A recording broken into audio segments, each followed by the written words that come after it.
All right, if you are like me and you need to go gluten-free on game day, we have you covered. And gluten-free chef Emma joining us to go over some favorite snack options as we get closer to that big game. And there are some really great options that you brought with you. Yeah, so one thing that concerns a lot of people that are gluten-free or specifically have celiac disease is not getting contaminated at a get-together.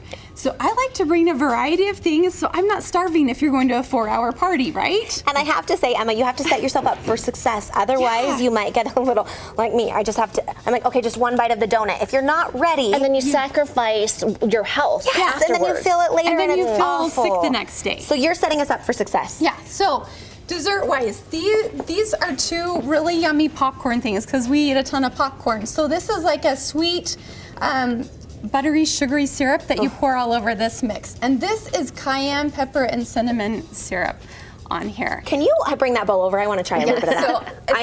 I made it a little more spicy this time. I got this recipe from Wise Guys, W-Y-S-E, Wise Guide. He's awesome on Instagram. I have to syrup because I didn't want so much syrup on it. Wait a second. But you could just eat this for like an hour. You're getting a little bit of the spicy and the sweet, huh? So, yeah, I like the little combo. You like it? I'm obsessed with that. It's so good. And my dog loves it. Oh, and they can eat. Popcorn in general is gluten-free, right? Excuse me. Yes. Yeah, so popcorn's always a safe thing.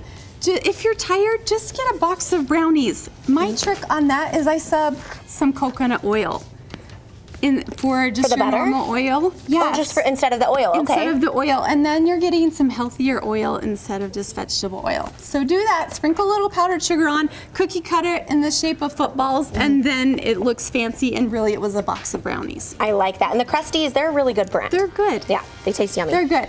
Salsa's always a hit. I like this On the Border brand. It says gluten-free right on it, so you don't even have to worry. Get a couple of varieties of chips and you're good to go. I'm curious what chips you picked. So these are just your Costco ones.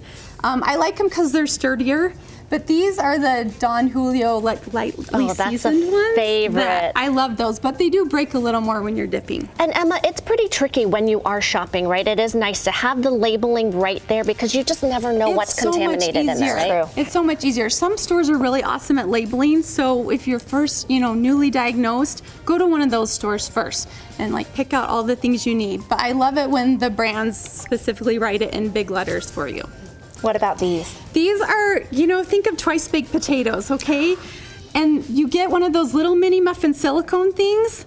So basically it's twice baked potatoes, stuff it in there, top it with some cheese and some bacon, pop those out and you're good to go. Great idea, Brie. So good. And you make the potatoes in your Instant Pot with some homemade stock or store-bought stock and the skins on, and it's healthy. Emma, where have you been all my life? I haven't had yummy snacks for the big day. This is amazing. And this pizza right here, is this a Costco pizza? Costco cauliflower crust pizza. And so the trick is then, if you don't want to get contaminated, bring your own parchment paper, throw that on the house that you're going to on their oven and just cook it right on there. You're not contaminated and you've got something filling.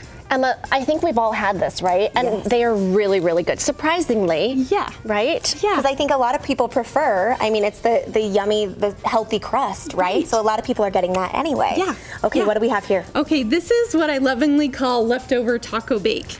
It's super easy to make, and a lot of times you make tacos and you've got just a little bit of meat left. Yeah, you don't know what to do with it. Is it one more taco? But you can make a whole dish. Make a whole dish. Okay, and what kind of seasoning are you using? So this is my homemade taco seasoning. I have the recipe and you have it on your website too, but it's so easy. I don't have to buy store-bought. I don't have any anti-caking things in here. It's just my own. So you season the refried beans with a little bit of lime. Oh wait, can you hold up? Wait a second, because you're gonna make it after the break. Do you mind? Yeah, okay. We're keeping you around. Thanks.